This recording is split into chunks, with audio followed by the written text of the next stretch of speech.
잠들지 못하는 밤, 역사 속으로의 시간여행, 역사 읽어주는 여자입니다. 오늘은 제가 오랜만에 총균세 책을 꺼내보았어요. 현재 전 세계는 코로나 바이러스로 이 팬데믹 상태, 즉 세계적 대유행 상태에 이르렀죠. 한국의 경우 확진자의 수가 어느 정도 안정적인 상태에 도입한 듯 보입니다. 그러니까 물론 하루빨리 확진자의 수가 제로가 되는 날이 오길 바라고 있어요. 제가 현재 지내고 있는 미국은 코로나 바이러스의 확산이 최고조를 향해서 달려가고 있어요. 하루하루 굉장히 많은 확진자의 수가 쏟아지고 있습니다. 그래서 현재 미국은 굉장히 어려운 상황에 놓여 있어요. 저 역시도 식료품 구입 외에는 외출을 굉장히 자제하고 있습니다. 집에서 하루하루 버텨 나가고 있어요. 이렇듯 전염병은 우리의 일상생활을 많이 바꿔놓았고, 그리고 일상생활뿐만이 아니라 전 세계에서의 어떤 경제 분야라든지 여러 분야에서도 많은 영향을 미치고 있습니다. 그래서 떠오른 책이 바로 이 총균세였어요. 특히 책 제목에 적혀있는 3가지의 단어 중에서, 즉 총균세 중에서 바로 균 때문이었습니다. 제라드 다이아몬드 박사의 이 책은 굉장히 유명하죠. 지구상에서 지배하고 지배당하는 이 지위가 과연 무엇 때문에 결정되었을까? 이것에 대한 답을 찾는 내용이에요. 조금 더 이제 구체적으로 이야기를 해보면, 현재 세계를 지배한다라고 할 수 있는 문명은 과연 어떤 문명일까요? 조금 더 쉽게, 현재 최강국이라고 불리는 국가들은 대부분 어디죠? 여러분들도 다 아시다시피 서양 문명이죠. 그렇다면 이들은 언제부터 어떻게 이 세상을 지배하는 문명이 되었을까요? 물론 제가 스포를 할 수는 없으니 이제 책을 통해서 여러분들이 그 정답을 꼭 찾아보시길 바랄게요. 다만 한 가지 미리 말씀드리고 싶은 것은, 서양 문명이 다른 문명에 비해서 더 우월하기 때문에 가능했던 것은 절대 아니라는 것입니다.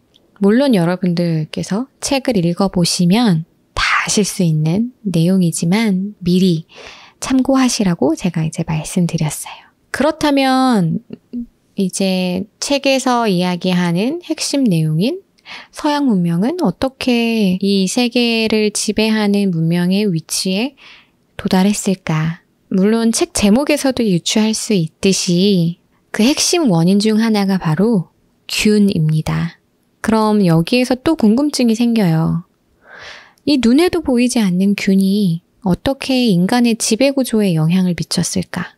이 질문의 대표적인 답이 바로 유럽인들의 아메리카 대륙 발견에 있습니다. 1492년 콜럼버스의 신대륙 발견과 함께 시작된 이 유럽인들의 아메리카 대륙 정복에서 많은 수의 원주민들이 이 세균에 의해서 희생되었어요. 그 수는 이 정복자들의 총칼에 의해서 희생당한 원주민의 수보다 훨씬 많았습니다. 예를 들면 1519년 코르테스는 이 아스텍의 수도인 테노치티틀란에 입성을 해서 원주민들과의 전투를 벌였어요. 그런데 이때는 굉장히 고전을 면치 못했죠. 그러나 다시 한번 코르테스가 이 테노치티틀란에 들어왔을 때는 아즈텍인들이 이미 그 한 번의 전투에 앞서서 한 번의 전투에 의해서 경험을 해봤기 때문에 굉장히 격렬하게 대항을 했죠. 그럼에도 불구하고 스페인인들이 승리를 했어요. 그리고 이 스페인의 승리에 가장 큰 역할을 했던 것이 바로 천연두였습니다. 천연두는 1520년 스페인령 쿠바에서 감염된 한 노예에 의해서 멕시코에 유입이 되었고요. 이때부터 시작된 유행병은 거의 절반에 가까운 아스텍인들을 몰살시켰습니다. 그리고 여기에는 아스텍 황제 쿠이틀라우악도 포함되어 있었습니다. 이러한 상황은 잉카 제국에서도 유사하게 벌어졌어요. 1531년 피사로가 168명을 거느리고 페루 해안에 상륙했습니다. 그러나 잉카 제국에게는 불행하게도 1526년에 이미 육로를 통해서 들어온 천연두가 잉카족의 대부분을 몰살시킨 상태였죠. 여기에 잉카 제국 내의 재위 문제까지 겹치면서 피사로는 손쉽게 잉카 제국을 정복할 수 있었습니다. 남아메리카뿐만이 아니라 북아메리카 지역에서도 전염병의 여파는 상당했어요. 유럽인들이 북아메리카 지역을 탐험하기 이전부터 이미 이들의 세균들이 남미를 거쳐서 북미를 강타한 상황이었습니다.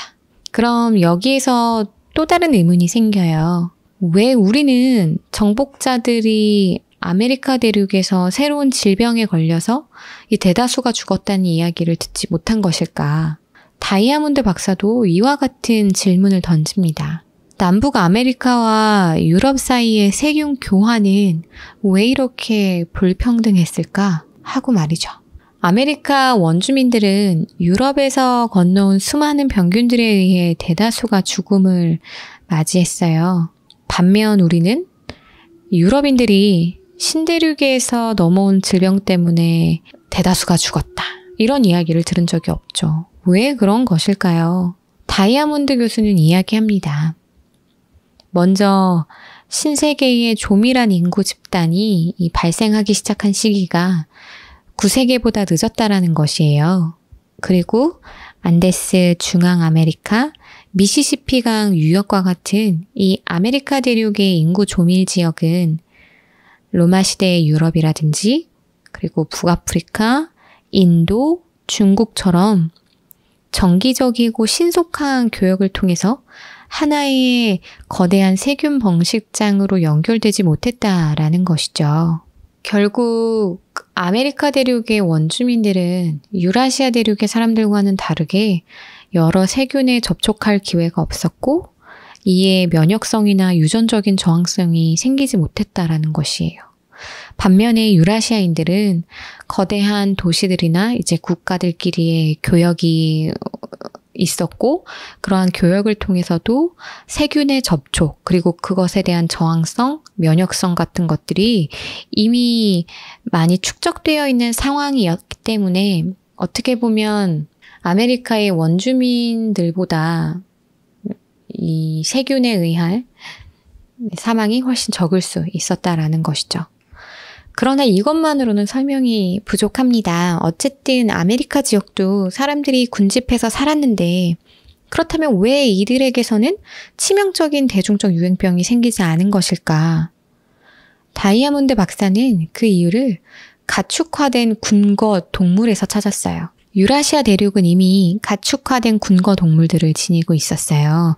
그리고 많은 질병들이 이 동물들로부터 진화했습니다. 그러나 아메리카 대륙은 종류를 막론하고 단 5종의 동물만이 가축화되어 있었던 것이죠. 즉 아메리카 대륙에는 가축화된 군거 동물들이 적었기 때문에 유라시아 대륙만큼 질병들이 진화할 수 없었다라는 것이에요. 그리고 이처럼 아메리카 대륙에 가축들이 적었던 이유는 가축화할 만한 야생동물 자체가 극소수였기 때문이라고 합니다. 그리고 가축화한 동물들마저 인간과의 접촉이 많지도 않았다고 해요. 그러니까 예를 들면 라마의 경우 적은 수가 무리를 지어서 살았고요. 그리고 인간들은 라마들을 집안에서 기르지도 않았습니다. 그만큼 인간들과 라마들 사이에서의 접촉이 굉장히 적었던 것이죠. 질병의 불평등은 아메리카 대륙에서만 발생한 건 아니었어요. 태평양의 도서 지역이라든지 오스트레일리아의 원주민, 남아프리카의 코이산족 등도 같은 상황에 물론 놓여 있었습니다. 물론 몇몇 지역들에서는 토착병들에 의해서 사실 유럽인들이 식민화하는데 방해물, 걸림돌이 되기도 하였지만 어찌됐든 간에 그러한 토착병들이 유럽인들 자체의 문명을 무너뜨릴 정도로 상당한 영향을 주지는 못했잖아요. 그렇기 때문에 어떻게 보면 이러한 전염병들은 원주민들 입장에서는 굉장히 끔찍한 불행이지만 유럽인들에게는 굉장히 큰 선물이 어떤 것이죠. 다이아몬드 박사는 이렇게 이야기합니다. 무기류, 기술, 정치 조직 등에서 유럽인들은 그들이 정복한 비유럽인들에 비해서 크나큰 이점을 갖고 있었다라는 점에서는 의문의 여지가 없다.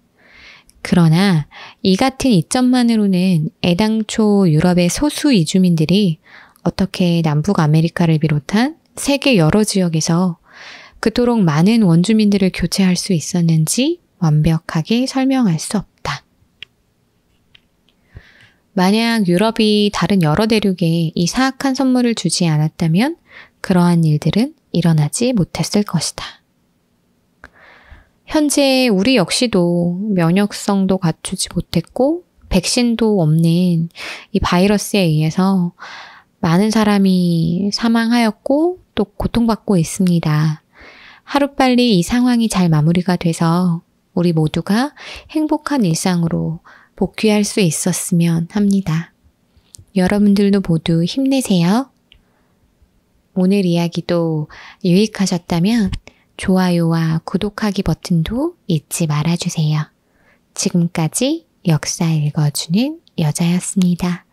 우리 다음 시간에 또 만나요.